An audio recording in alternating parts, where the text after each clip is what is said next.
Thank you Jesus. कौन कौन तैयार है इस माहौल में आगे बढ़ने के लिए?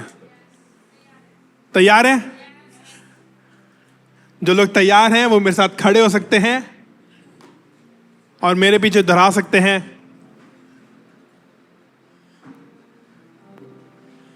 ये मेरी बाइबल है जो कहती है कि मैं हूं वो मैं हूं, जो कहती है कि मेरे पास है।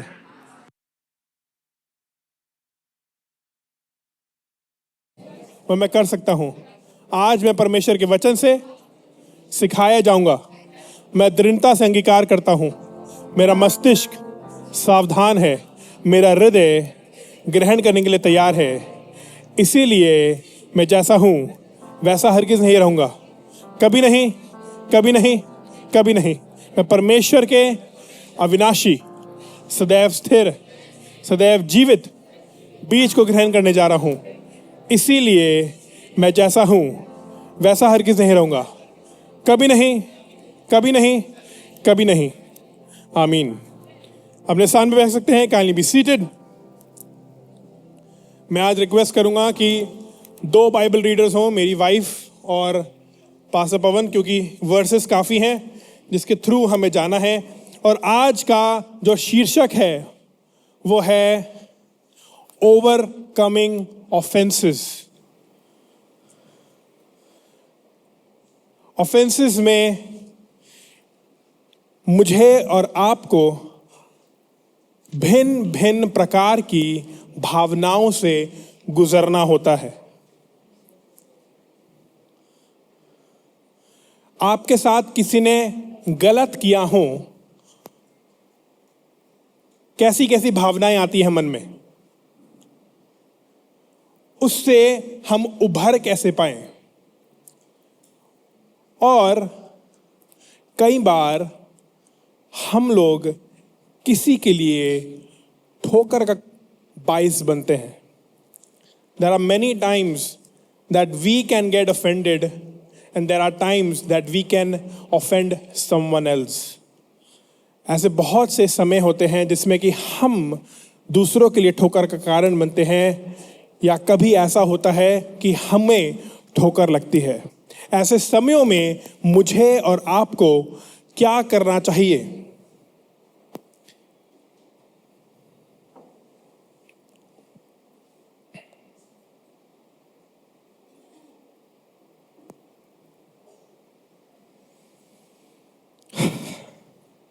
मैं कुछ चीजें बताना चाहूंगा कि कभी भी मुझे और आपको ऐसी भावना मन में आए तो मुझे और आपको सबसे पहले सीखना ये पड़ेगा कि ऐसी भावना आई क्यों। मुझे और आपको परमेश्वर के कलाम से सीखना पड़ेगा। कौन कौन तैयार है सीखने के लिए? लूका रचित सुसमाचार उसका 17वां अध्याय, उसकी पहली आयत से 3री आयत तक। उसके बाद हम लोग जानेंगे कि ये भावनाएं आती कहां से। लूका रचित सुसमाचार उसका 17वां अध्याय पहली आयत से 3री आयत तक। जी।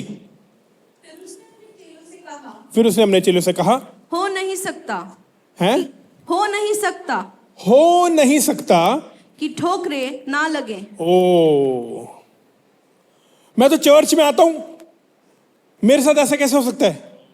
मैं तो बाइबल पढ़ता हूं, मेरे साथ ऐसा कैसे हो सकता है? मैं तो परमेश्वर के पीछे चलता हूं, मेरे साथ ऐसे कैसे हो सकता है? बोलिए ठोकरें। जो लोग सो रहे बोले हालेलुया।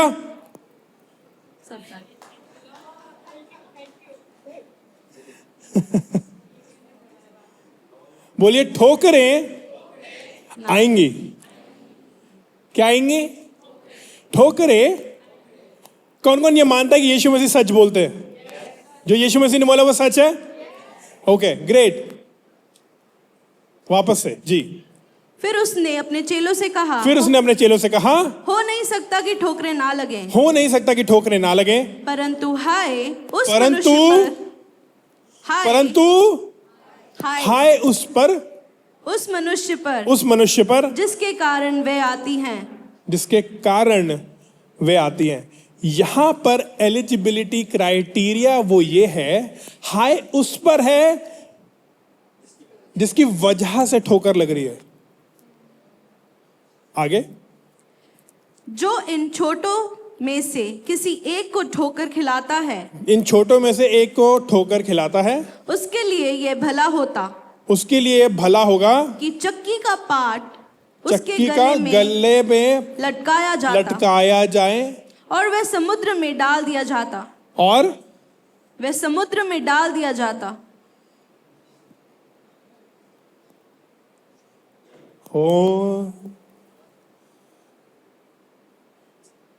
हम लोग व्यस्त हो गए ना, बड़े हो गए ना, खुदा ने माफ कर दिया है। अब जब माफ कर दिया है तो हमें नॉलेज आ गई है, नॉलेज आ गई है तो पवित्र आत्मा साथ में है, पवित्र आत्मा साथ में है तो वह आराम से बोलती है कि ये मत कर। और अगर हम लोग करते हैं तो हम ठोकर का, और जिसको ठोकर लगी उसका कुछ नहीं है, जिसकी वजह से ठोकर लगी है उसको बोला जा रहा है कि बढ़िया ये भी है, रस्सा लगाओ, पत्थर डालो, समुद्र में कूद जाओ।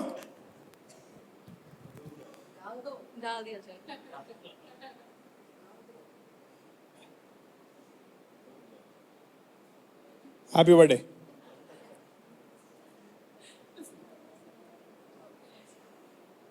अब बताओ किस किस ने ठोकर दी है किसी किसी को? भेज दे फिर, ये नाला वाला है यहां पे। कोई कोई तो ये भी बोल देता है कि चुल्लू भर, है ना। पर हमारा खुदा महान है। खुदा मेरे को और आपको मौका देता है सुधर जाने का। परमेश्वर ने हमें सिखाया है और ये सीख के अंदर हम लोग आज थोड़ा और गहरा जाएंगे। आयतें मैं निकलवाऊंगा क्योंकि आज बहुत सी आयतें हैं। मैं चाहता हूं कि हम लोग ये सीख कर बढ़ने वाले हो सकें।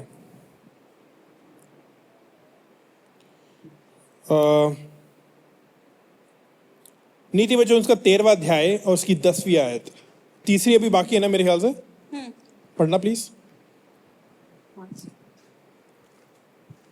सचेत रहो, क्या रहो? सचेत रहो, सचेत रहो।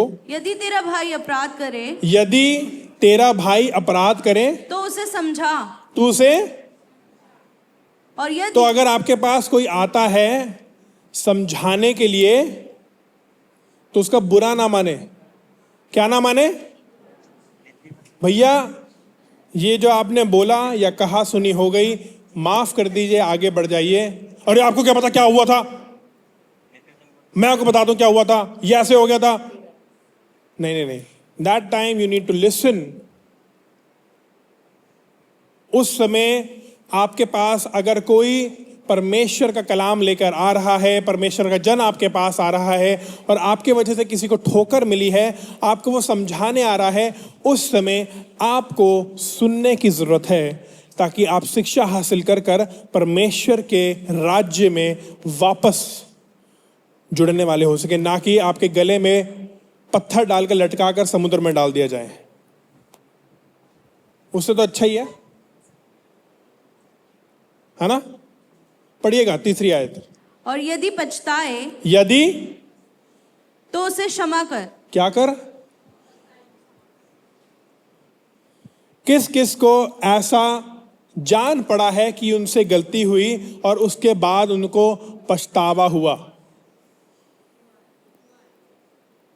ओ भाई गलती नहीं करते तुम लोग। परफेक्ट लोगों से प्रीच कर रहा हूं मैं, आ जाओ फिर यहां पे आप भी करिए। किस किस से गलती हुई है, फिर पछतावा हुआ है, आपको माफी मिल गई है। इसमें बड़ा जल्दी आया आमीन। माफी मिलने के बाद क्या करना है? वापस वही गलती करनी है? नहीं, करनी है कि नहीं करनी है? हैं? कहाँ लिखा है यहाँ पे? कहाँ लिखा है? कहाँ लिखा है? पछतावा।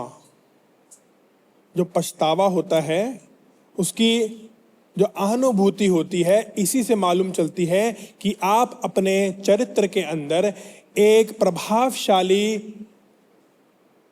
परिवर्तन लेके आएंगे, जिसके द्वारा ये जान पड़ेगा कि परमेश्वर ने आपकी जिंदगी में आपको क्षमा बख्शी है।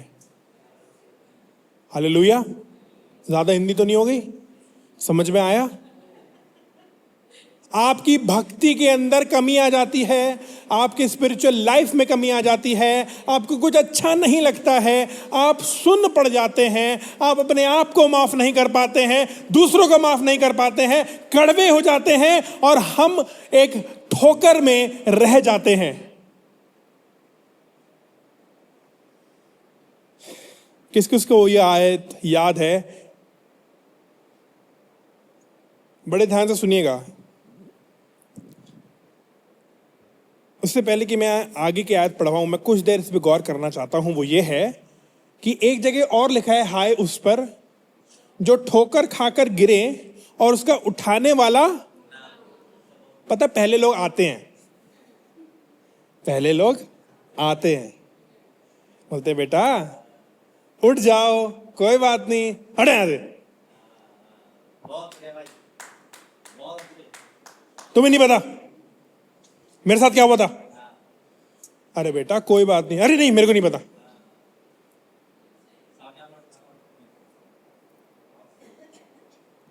अरे मेरे को सब कुछ पता है, मेरे को मत सिखाओ। मैं 30 साल से आ रहा हूं, ठीक है ना? तुम अभी आए हो जुम्मा जुम्मा 2 साल के, मेरे को मत सिखाओ, ठीक है? काम करो अपना, चलो।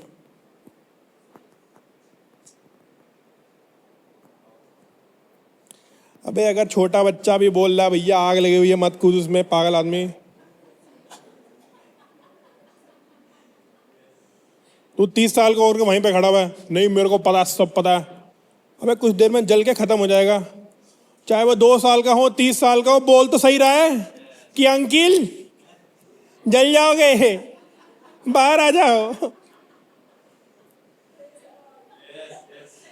मेरे को 2 साल हुए अंकल आते हुए चर्च में, पर हमको पता चल गया आग कहाँ लगती है। आ जाइए सर, बाहर आ जाइए।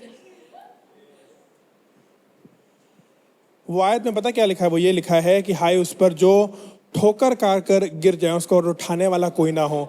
ऐसा ना हो जाए कि आप ठोकर खाकर, ठोकर देकर गिरे रह जाएं और आपको समझाने वाला हो ही ना।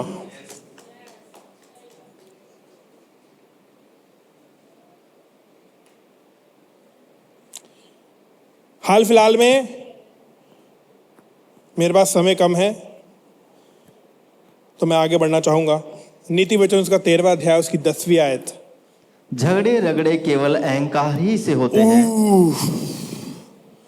The reason behind all this aggression, the reason behind all these offenses is pride. इन सारे लड़ाई, दंगे, झगड़े, विवाद का जो केंद्र है वो है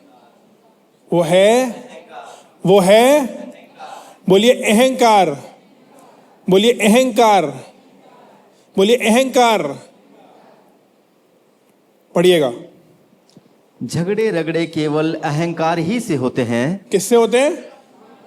मैं क्यों जाऊं उसके पास माफी मांगने के लिए, वो आए यहां पे, मैं हूं बड़ा भाई।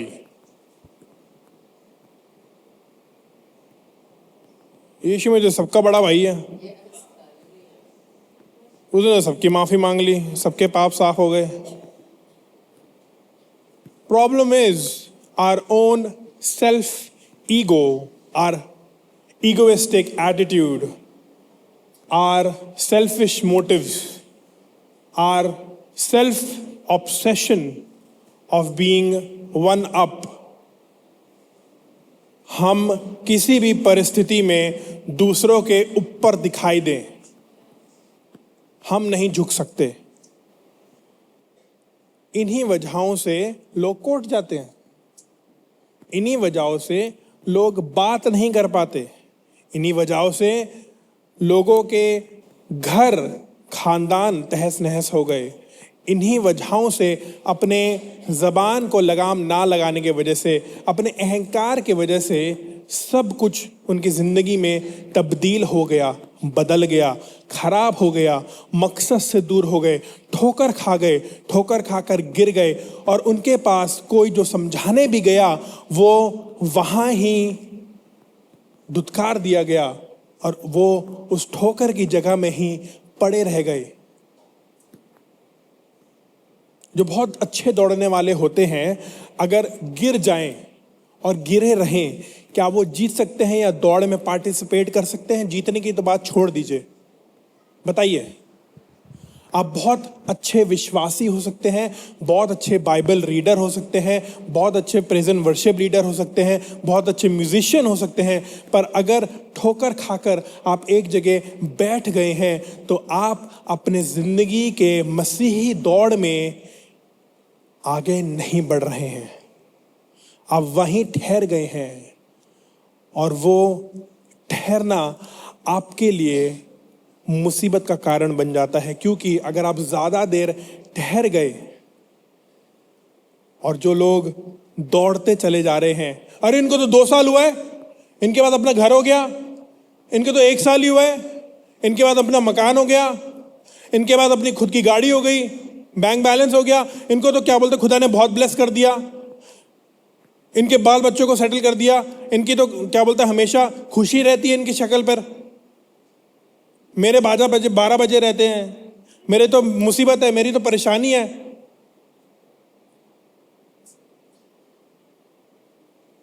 क्योंकि आप जब दौड़ रहे होते हैं, बड़े ध्यान से सुनिएगा, जो दौड़ रहा होता है, किसी ने रेस करी है या रेस देखी है? देखी है? कितने लोग हैं भाई? देखिए रेस नहीं। अच्छा, अगर मैं आपको हाथ उठाने को बोलता हूं तो यहां पर कुछ प्रॉब्लम है क्या? शोल्डर में मेरे पास है कुछ इशू है मेरे पास फिटनेस में, मेरे को भी आता है वैसे तो ऐसे कर सकते हैं। चलिए ऐसे करिए सब लोग, ऐसे ऐसे करिए, ऐसे करिए, ऐसे सबके शोल्डर खुल जाएंगे, ऐसे करिए। ओके, आप हाथ उठा पाएंगे आप? Okay great. अब किस ने रेस देखी है? अरे वाह, हाथ वापस आ गए सबके, कॉन्ग्रेचुलेशंस।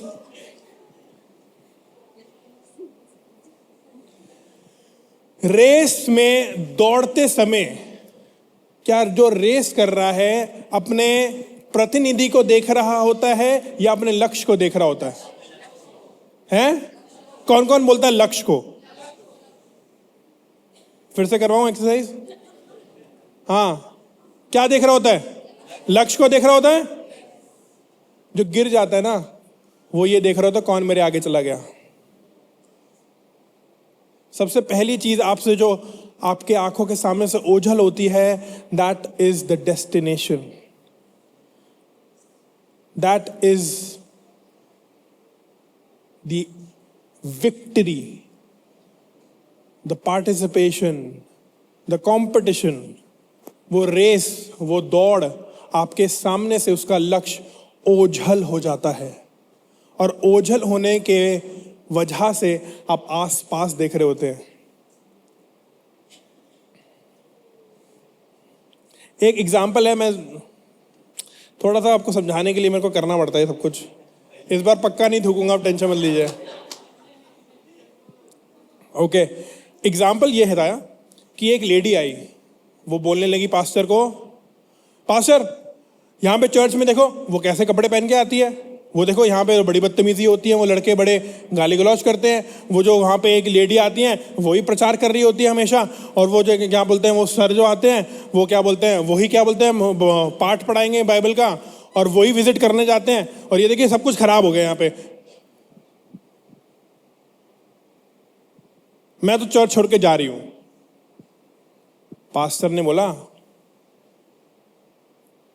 अच्छा एक काम करो, जाने से पहले ये लो ग्लास। एक ग्लास पकड़ाया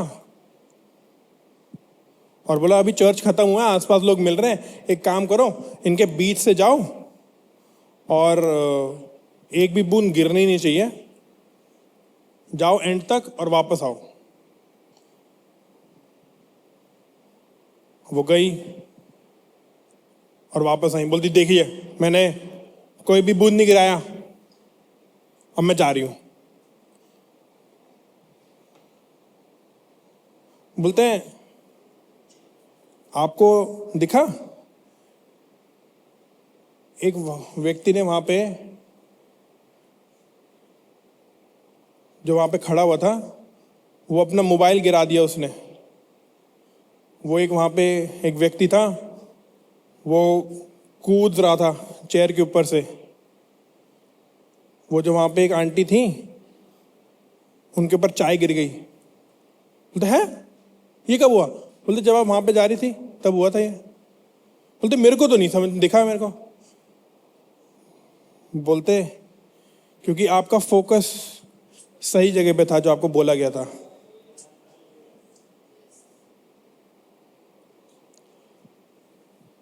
हमारी दौड़ में हमारा फोकस लक्ष्य के ऊपर होना चाहिए, आसपास नहीं। और वो लेडी अब पता नहीं एग्जाम्पल में कैसे खत्म करूं। चर्च में रुका दूं, चर्च में ये वाली लेडी को वापस, या वापस भेज दूं? रुकवा दूं? ठीक है जी। ये फिर चर्च में रुक गई, यहां पे एग्जाम्पल खत्म हो गया। पानी पी लूं मैं?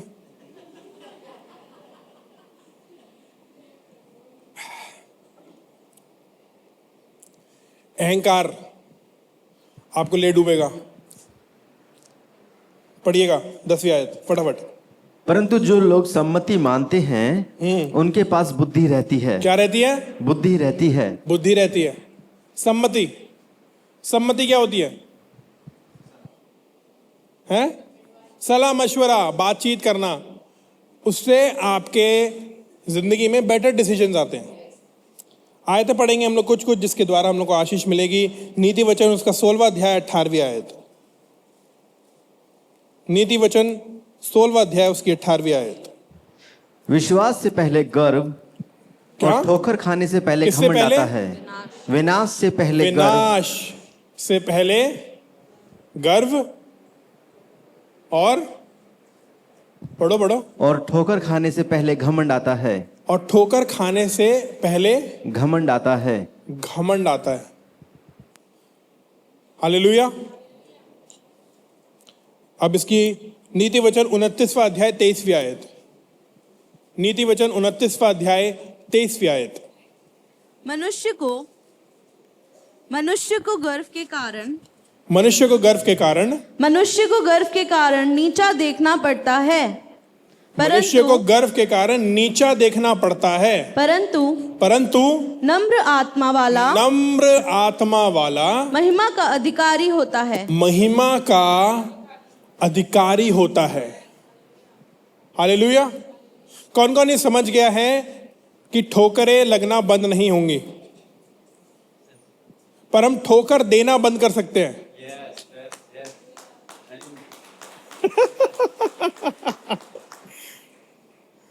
ठोकरें लगना बंद, पर हम ठोकरें देना कैसे?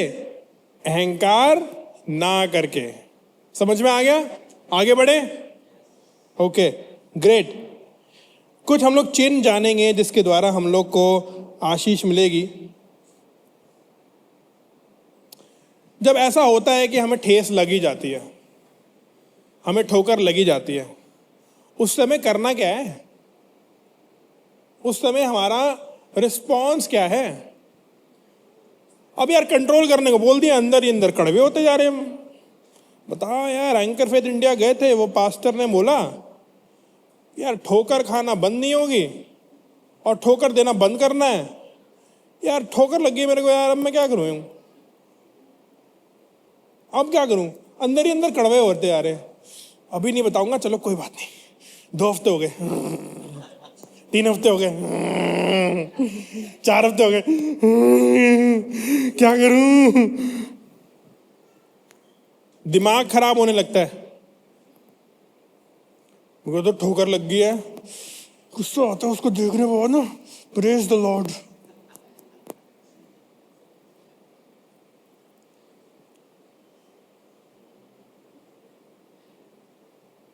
अगली बार आएगी ना सामने, आधा प्रेज लॉर्ड करूंगा। Praise Lord.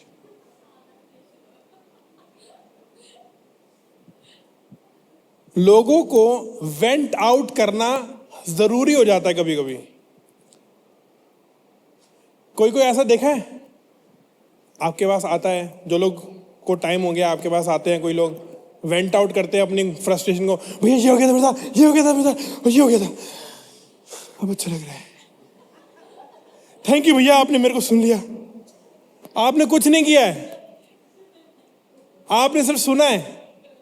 और मैंने कई बार ऐसे सेशन में बैठा हूं मैं, आपके पास खुद ब खुद रिस्पॉन्स होता है, आंसर होता है सब चीजों का। भैया अब अच्छा लग रहा है, आपने प्रेयर कर दी ना, अच्छा लग रहा है मेरे को। नहीं, आपको अब हैंडल करना आना चाहिए।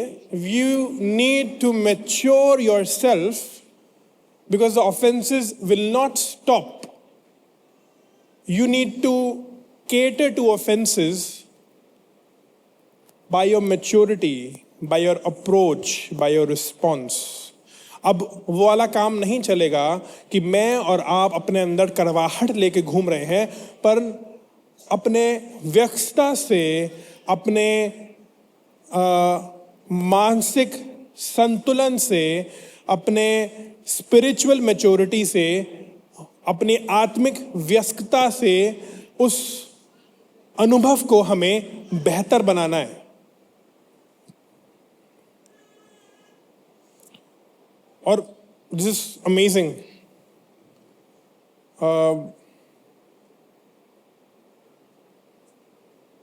मैंने ये लाइव देखा है अभी कुछ ही दिनों में।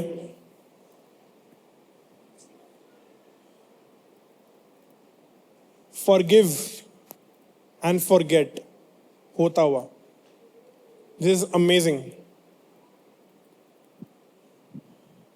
भूल जाना, और आपको अगर ठोकर लगने के वजह से अपने अंदर एक गिलानी आ गई है, उससे बाहर आ जाइए, क्योंकि परमेश्वर आपको माफ कर चुका है।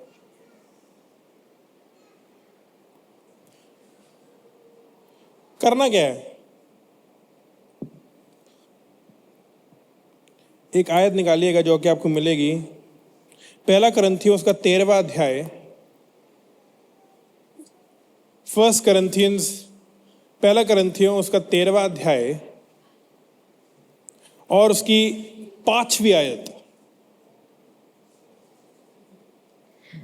वह अनुरीति नहीं चलता, मैं अनुरीति नहीं चलता, वह अपनी भलाई नहीं चाहता, वह अपनी भलाई नहीं चाहता, झुंझलाता नहीं, झुंझुलाता नहीं, बुरा नहीं मानता। क्या नहीं मानता? बुरा नहीं मानता। क्या नहीं मानता? बुरा नहीं मानता। आगे, कुकर्म से आनंदित नहीं होता, कुकर्म से आनंदित नहीं होता, परंतु सत्य से आनंदित होता है। परंतु सत्य से आनंदित होता है। ये चीट कोड है आपका। किस किस ने फर्रे बनाए हैं? बनाए फर्रे बनाए बनाए हैं? आपके जिंदगी में टेस्ट आएंगे ही आएंगे, यह आपका फर्रा है। आपको ये फर्रा चलाना है। जब आपके पास ऐसे ऐसे टेस्ट आएंगे, आपके पास परीक्षाएं आएंगी ही आएंगी, क्योंकि ठोकरें आना बंद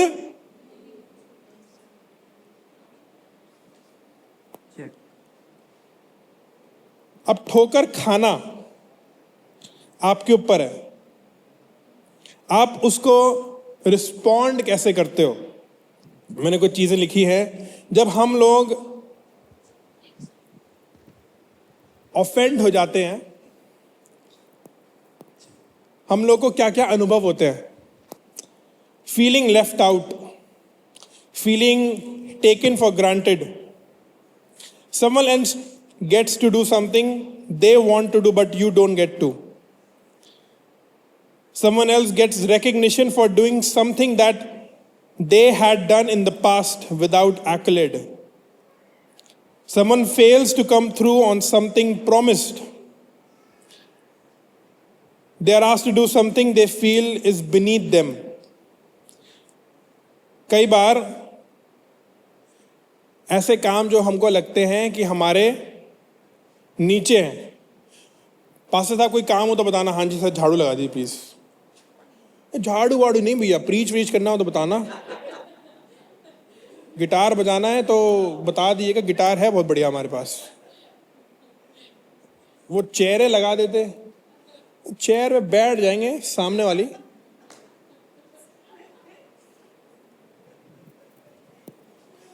We take offense on little things. हम छोटी छोटी बात पर ठेस खा जाते हैं, ठोकर खा जाते हैं। इन सारी चीजों से बचाव ऐसे ही है कि हम प्रेम को सीखने वाले हो सके। यह आयत जो हम लोगों ने पढ़ी है ये प्रेम के बारे में है। गॉड इज, खुदा क्या है? प्रेम है। पर बड़े ध्यान से सुनिएगा, प्रेम खुदा नहीं है। ये बहुत अनिवार्य है आपके लिए और मेरे लिए ये समझना कि प्रेम खुदा नहीं है। खुदा, खुदा बोलिए ऊपर, देखिए ऊपर, खुदा प्रेम है। उस प्रेम के अंदर ये सारी चीजें हैं। आगे बढ़ना चाहेंगे। इफिसियों की पुस्तक उसका 4था अध्याय और उसकी 32वीं आयत। इफिसियों की पुस्तक उसका 4था अध्याय और उसकी 32वीं आयत। एक दूसरे पर कृपालु, एक दूसरे पर कृपालु, जब मेरे साथ ठोकर हो जाएगी, जब मेरे को ठेस लग जाएगी, तो मेरे को क्या करने की जरूरत है? एक दूसरे पर कृपालु। एक दूसरे पर, किस पर? अपने बगल वाले को देखिए और बोलिए कृपा हो तुम पर। बोलो बोलो, कृपा बनी रहे। बोलो बोलो, फिर से बोलो, बोलो कृपा बनी रहे। कृपा बनी रहे। आपको किसी और के हाथ की जरूरत नहीं है, आपका हाथ काफी है। आपके पास अच्छा खासी कृपा दी गई है, आप वही कृपा यूज करके दूसरे को भी दीजिए। एक दूसरे पर क्या करो? कृपालु रहो। क्या रहो? कृपालु। इसको जूता मारूं, कृपालु। अरे इसने क्या क्या बोल दिया, इसके ऊपर कृपा करूं मेरी जूती। अगली बार दिख तो जाए ये बेल्ट ही बेल्ट। मेरे बारे में बोला कैसे?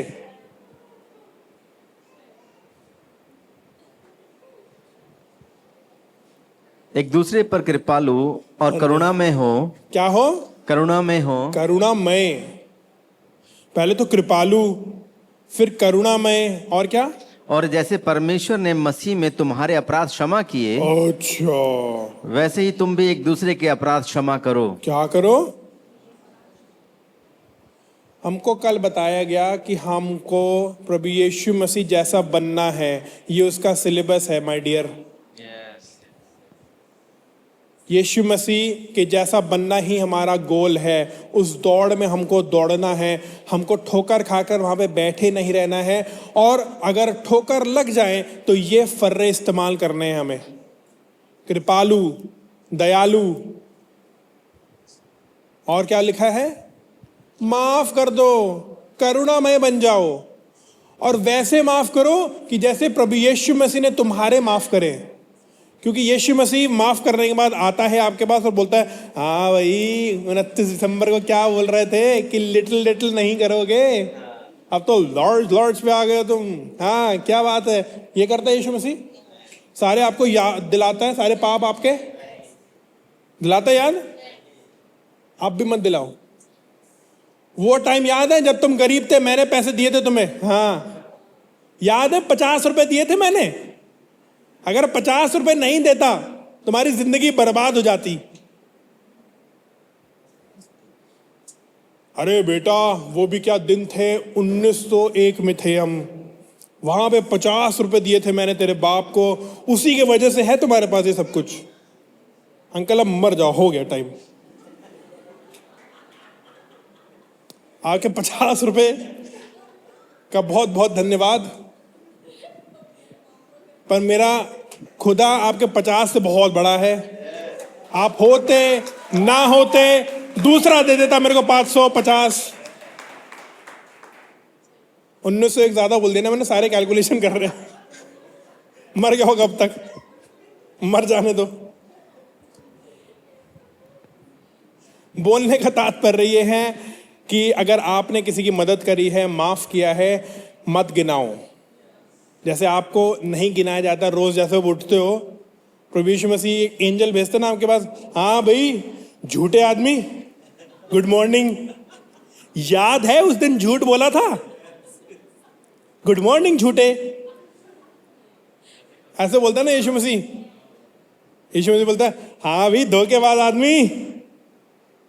सुबह सुबह उठते ही साथ एंजल आता है, बोलता है हाँ भाई सुबह हो गई, झूठे आदमी हाउ आर यू, उस दिन झूठ बोला था ना, माफ कर दिया मैंने। अरे भाई तू माफ मत कर यार, मेरे को ऐसा काम, एक टाइम पे बंदा बोले देगा भाई तू नरक में लेके जा, जा भाई लेके जा, माफी तूने बहुत गलत दे दी मेरे को। आप भी माफ करके क्या करो, लेट इट गो।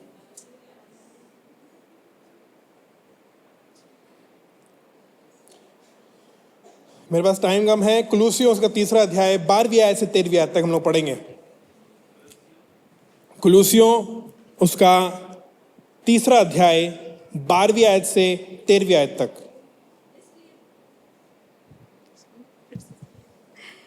इसलिए परमेश्वर के चुने हुओं की नाई जो पवित्र और प्रिय हैं, बड़ी बड़ी करुणा और भलाई और दीनता और नम्रता और सहनशीलता धारण करो। क्या करो? धारण करो। बोलिए धारण। धारण। बोलिए धारण। अपने बगल वाले को बोलिए धारण। धारण पता क्या होता है? एक्सेप्ट। एक्सेप्टेंस का यहां पर जो तात्पर्य है वो है इम्पार्टेशन। इम्पार्टेशन का मतलब होता है अपने अंदर समा लेना। और पता है जब आप धारण कर लेते हैं तो आप दूसरों के लिए उदाहरण बन जाते हैं। हालेलुया। इसको वापस पढ़िएगा। इसलिए परमेश्वर के चुने हुओं की नाई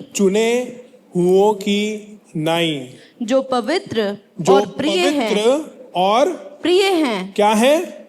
बिलवड। अंग्रेजी में लिखा है जो परमेश्वर के, कौन कौन बनने आता है परमेश्वर के प्रिय? अब नहीं हाथ नीचे आ रहे किसी के। किस किस को बनना है परमेश्वर का प्रिय? बनना है?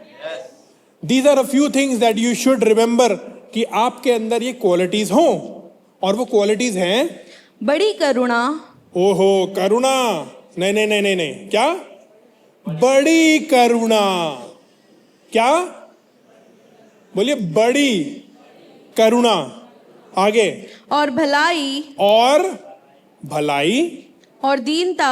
और दीनता। और नम्रता। और नम्रता। नम्रता। क्या? नम्रता।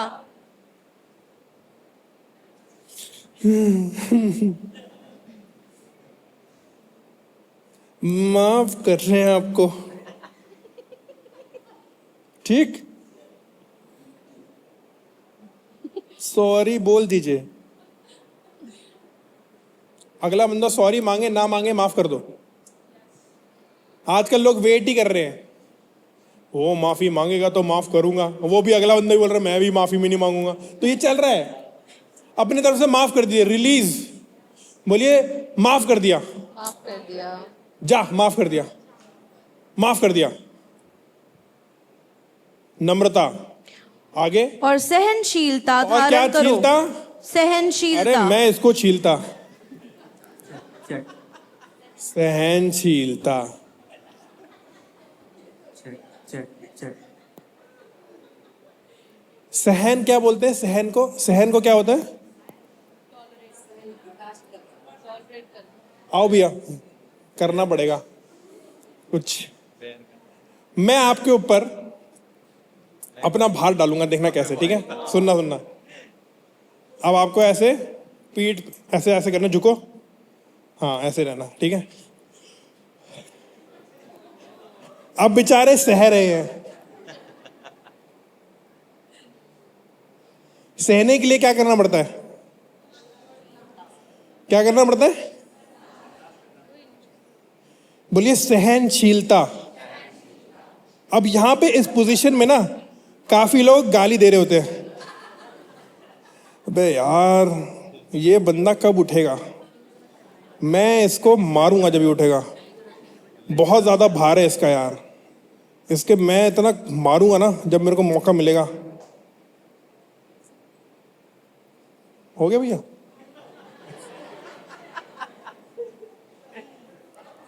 ताली बजा सकते हैं इनके लिए।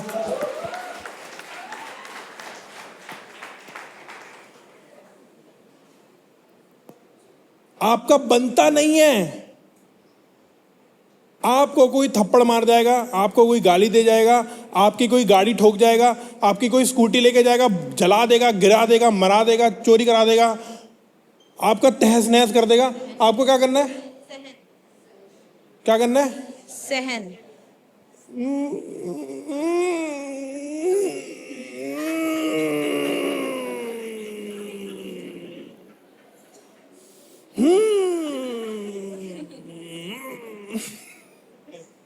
क्या करना है? सहनशीलता। ये मैं फोकस कैसे कर रहा हूं? ये पिलर देख रहे हैं आप, बिल्डिंग पिलर, ये सारा आपका रोज हर संडे जब आप आते हो यहां पे ये सहती है, ये मना करती है, बोलती है आज नहीं सहूंगी, तुम सारे मरो।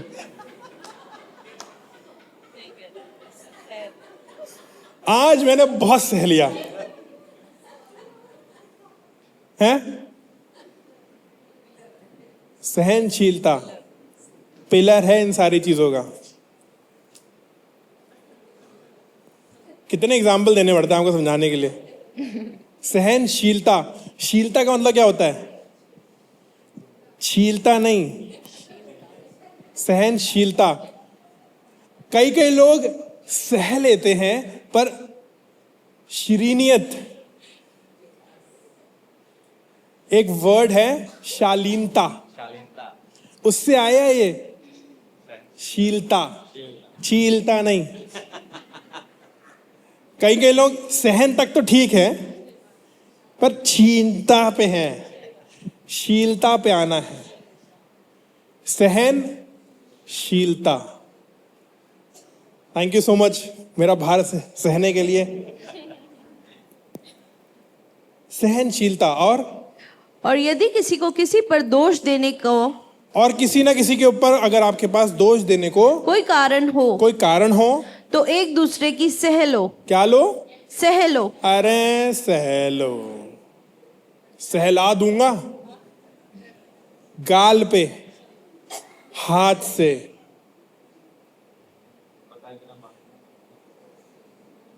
सह लो, क्या बोलो? सह लो। हालेलुया। ये सारी चीजें हमें क्यों करनी है? कोई बता सकता है क्यों करनी है हमें? इतना अच्छा क्यों बनना है हमें? हैं? क्योंकि, बोलिए क्योंकि। आपके क्योंकि में आवाज नहीं आ रही है, बोलिए क्योंकि हम ठोकर देने के लिए नहीं, ठोकर से बचाव के लिए हैं।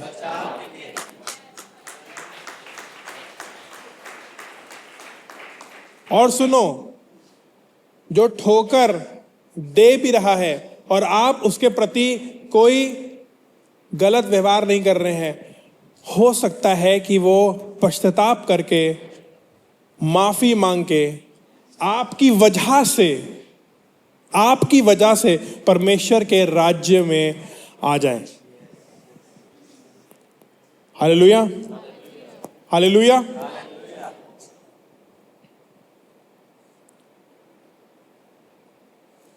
कुछ चीजें जो हम लोग को करनी है कि हम लोग ठोकरों से बचें। इसको पहले कंप्लीट कर दीजिए प्लीज। और एक दूसरे के अपराध क्षमा करो, एक दूसरे के अपराध क्षमा करो, जैसे प्रभु ने तुम्हारे अपराध जैसे क्षमा प्रभु किए, ने तुम्हारे अपराध क्षमा करे वैसे ही तुम भी करो। वैसे ही तुम भी करो। हालेलुया।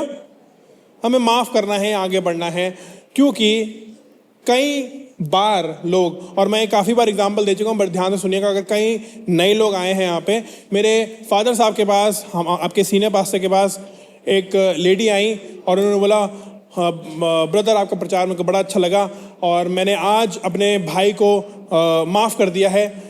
और मेरे फादर ने बोला कि सिस्टर बहुत अच्छी बात है, मैं आपके लिए प्रेयर करूंगा, आप ज़रूर से अपने भाई को आज जाके गले लगाइएगा। रोने लगी, बोलती वो तो मैं नहीं कर पाऊंगी। बोलते नहीं करिएगा। बोलती है वो 10 साल पहले मर गया। लोग ठोकरों में रह जाते हैं, 10 साल माफ नहीं कर पाते हैं। ऐसा ना होने दें कि मैं और आप अपनी दौड़ में कहीं धीमे पड़ जाएं, ठोकर खाकर गिरते रहें और गिरे रह जाएं और हम दौड़ में भाग ना ले पाएं, क्योंकि हम इस दौड़ में जीतने के लिए बने हैं। हालेलुया। और इस दौड़ में रहने के लिए हमें ये सारी ठोकरों का सामना करना पड़ेगा। किस किस ने हर्डल रेस देखी है? हर्डल रेस पता है? yes. आपके सामने कोई फिट बंदा बुलाऊंगा, मैं नहीं करूंगा ये। हाँ भैया आओ। आ रहा था, कौन सी ने हाथ उठाया था? चलो ईशु आ जाए, ईशु आ जाओ, ये कर लेगा। ये चेयर लाना।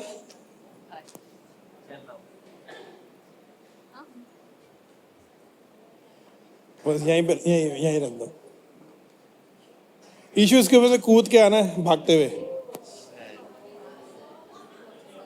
इसके ऊपर से कूदना है। हाँ,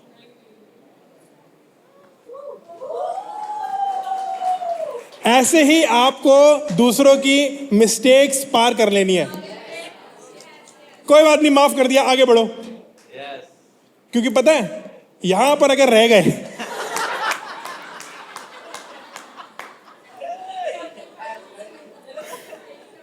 तो आप कभी भी दौड़ नहीं पाओगे।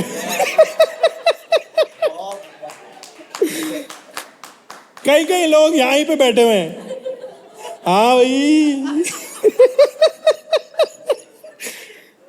यहीं पे सामना कर रहे हैं लोगों का। तूने माफ कैसे कर रखा है? वो अगला बंदा भी बैठा हुआ है ऐसी की तैसी।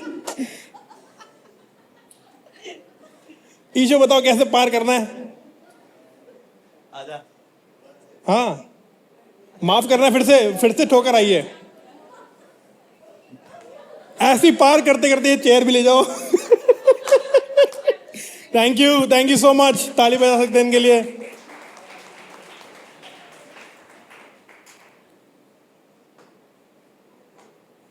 मुझे और आपको ऐसे ही चुनौतियों का सामना करना है।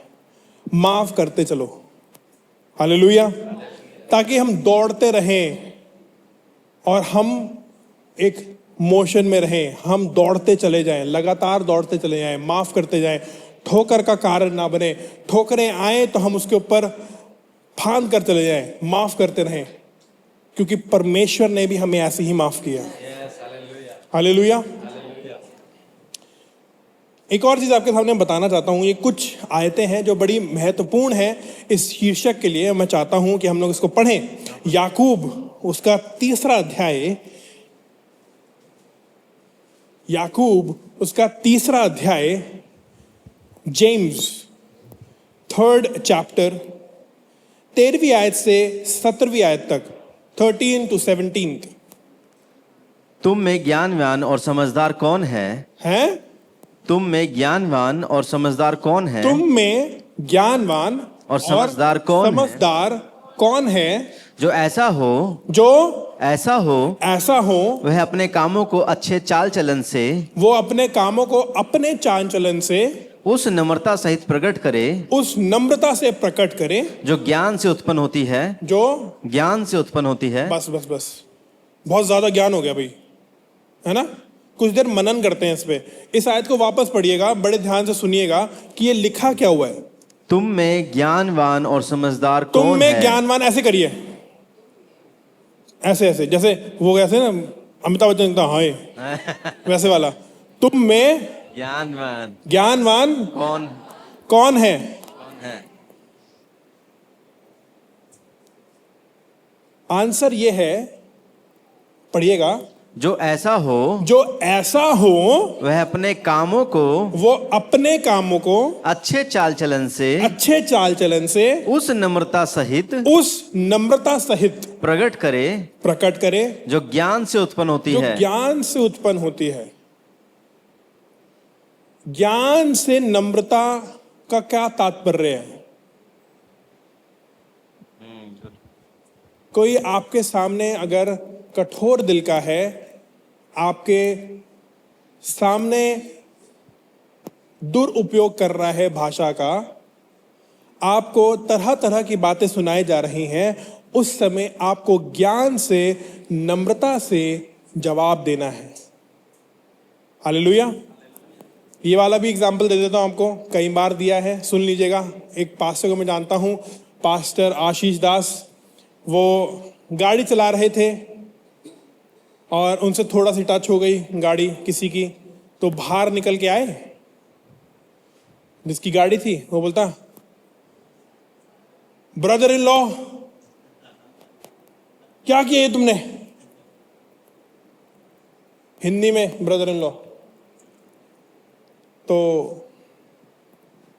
उन्होंने अपने हाथ जोड़े, बोलते, जीजा जी सॉरी। उसका सारा ठंडा खत्म हो गया, सारा गुस्सा खत्म, ठंडा हो गया एकदम कि अब क्या बोलूं। बोलते ठीक है कोई बात नहीं। आप अगर उसमें चढ़ जाएंगे, तूने मुझे ब्रदर इन लॉ कैसे बोला? They can be idiots, buffoons, stupid, low intellect people who would have an advantage in a situation that you are in. But you need to understand how to handle that situation with wisdom. मूर्ख, महामूर्ख और अल्पज्ञानी लोगों के साथ आपका सामना हो सकता है, और उस परिस्थिति में उनके पास एडवांटेज हो सकता है, पर आपको पता होना चाहिए कि आप उसका जवाब समझ से कैसे दें। Hallelujah, hallelujah. बोली नम्रता ज्ञान सहित, बोली नम्रता ज्ञान सहित। आगे पढ़िएगा। पर यदि तुम अपने अपने मन में कड़वी ढा और विरोध रखते हो तो सत्य के विरोध में घमंड ना करना, घमंड ना करना, और ना तो झूठ बोलना। यह ज्ञान वह नहीं जो ऊपर से उतरता है, क्या ऊपर से उतरता है।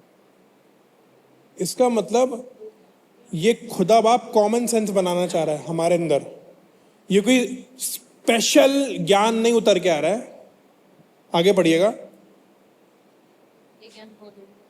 यह ज्ञान वह नहीं जो ऊपर से उतरता है, क्योंकि ये सारी जो बातें हैं, धोखेबाजी है, ये सारी चीजें ऊपर से नहीं है। आगे वरन संसारिक और शारीरिक और शैतानी है। क्योंकि जहाँ ढा और विरोध होता है, वहाँ बखेड़ा और हर प्रकार का दुष्कर्म भी होता है। पर जो ज्ञान ऊपर से आता है, बड़े ध्यान से सुनिएगा, पर जो ज्ञान ऊपर से आता है वह पहले तो पवित्र होता है, पहले तो पवित्र होता है, पवित्र होता है, फिर मिलनसार, फिर मिलनसार, कोमल कोमल और मृदु भाव, और मृदु भाव, और दया, और दया, और अच्छे फलों से लदा हुआ, और अच्छे फलों से लदा हुआ, लदा हुआ, और पक्षपात और कपट रहित होता है। पक्षपात और कपट रहित होता है। इतने हिंदी के शब्द आपको समझ में आए? सिर्फ और सिर्फ ये बोला जा रहा है कि आप स्मार्ट तरीके से काम करें, खुदा को हाजिर नाजिर जानते हुए, तो आप सही डिसीजंस लेंगे। मैं अंत करना चाहूंगा एक आयत के साथ जिसके द्वारा हम लोग को आशीष मिलेगी।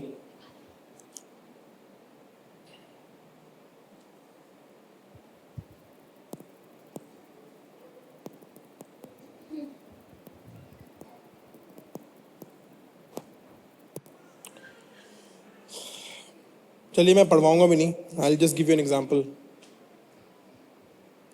कौन कौन यूसुफ को जानता है? यूसुफ अपने पिता का प्रिय था। उसको अपने बाप ने एक मल्टी कलर का जैकेट दिया था, अंगरखा दिया था, और वो अपने भाइयों की शिकायत लगा दिया करता था। एक दिन उसके भाइयों ने उसको पकड़कर मारा पीटा। बोलता, मैंने एक सपना देखा है और वो सपना ये है कि मेरा जो पूला है, पूले को बोला जाता है जैसे कि वीट फील्ड्स में अगर काम करते हैं तो उसको गट्ठल बांध कर जो वो बनता है उसको पूला बोला जाता है। मेरा पूला खड़ा हुआ है और तुम्हारे पूले मेरे पूले को दंडवत कर रहे हैं। अब वो ईर्ष्या भाव में आकर उस भाई को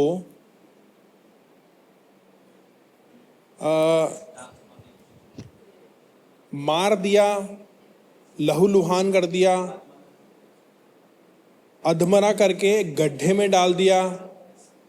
गड्ढे से बाहर निकालकर एक ट्रैवलर को बेच दिया और अपने बाप को ये बोल दिया, ये देखो अंगरखा खून से लथपथ, किसी जानवर ने खा लिया, मर गया। सोच के देखिए कि आप यूसुफ की जगह होते, आपको कैसा लगता?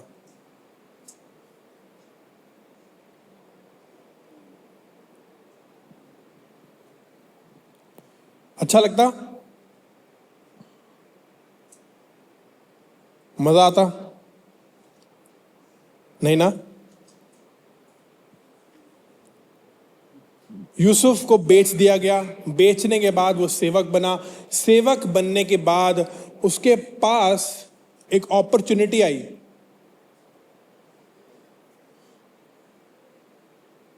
रानी ने उसको बोला कि तू मेरे संग हो जा, मना कर दिया। उसके खिलाफ षड्यंत्र रचा गया, जेल खाने में डाल दिया गया। कितना कड़वा हो गया होगा वो। मैं अपने बाप के घर से भी गया, जो मुझे यहां पर ड्यूटी मिली थी, उससे भी गया। उसने होप नहीं छोड़ी, वो हर चीज में लगा रहा, बना रहा। जेल खाने में भी जो वहां पे जेलर था, उसने उसके ऊपर ग्रेस हासिल किया। उसको वापस बुलाया गया कि तू स्वप्न का अर्थ बताएगा। उसने सपने का अर्थ सही सही बताया, तो जो उसने मांगा उसको मिला। अभी सब कुछ जब हो गया तो उसको कंट्रोल दिया गया, राजा बना दिया गया। अब वो एक अथॉरिटी में है। अब पता है क्या हुआ? उसके भाइयों के देश में अकाल पड़ गया। क्या पड़ गया? अकाल पड़ गया। अकाल पड़ने के बाद ये राज्य जहां पे ये इनका भाई राजा था, इनको पता नहीं था। ये उसके पास आए कि हमारे ऊपर दया कर, अनुग्रह कर और हमें अन्न दे, भोजन दे, हमें यहाँ पे रहने खाने पीने का इंतजाम दे, हमारे पर रहम कर। और ये वो कौन लोग हैं जिन्होंने इसको मारा था, पीटा था, लहूलुहान कर दिया था, अपने बाप को ये तक बोल दिया था कि ये मर गया है, बेच दिया था। वो इसके पास आए हैं सालों साल बाद, पहचान में भी नहीं आ रहा है ये। बोले खुदा आपके साथ, आपके सबसे लोएस्ट में भी है और सबसे हाईएस्ट में भी है। और जब आप खुदा के साथ अपने सबसे कमी में हैं और सबसे बढ़ोतरी में हैं, आप हमेशा सही निर्णय लेंगे। इतना ऑफेंस इसके साथ हुआ, इसने पता क्या किया? इसने बोला अरे अब आया मजा, अब मैं हूं राजा, तुम हो कुछ भी नहीं, भीख मांगने आए हो तुम, अब मैं तुम्हें जेल खाने में डलवाऊंगा। ऐसा किया इसने। उसने क्या किया?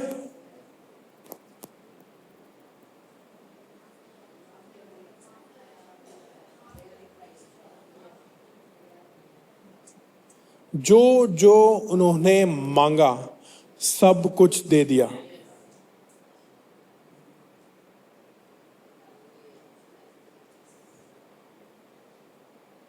God will use you in your offense. आपके विरोध में परमेश्वर आपको इस्तेमाल करेगा। अगर आप अपनी बुद्धि को परमेश्वर के हाथ में सौंप देंगे, अपनी आत्मा को, अपने डिसीजंस को, अपने निर्णय को परमेश्वर के हाथों में सौंप देंगे,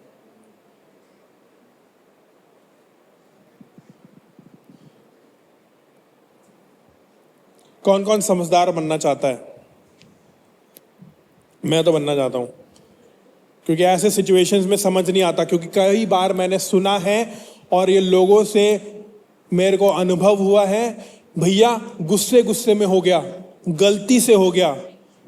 मैं आपको बताना चाहता हूं, खुदा से प्रेयर करो, ऐसी गलतियां भी नहीं होंगी, क्योंकि खुदा आपको कंट्रोल करेगा, खुदा आपको सामर्थ देगा, पवित्र आत्मा आपकी सहायता करेगी, आपके साथ बनी रहेगी।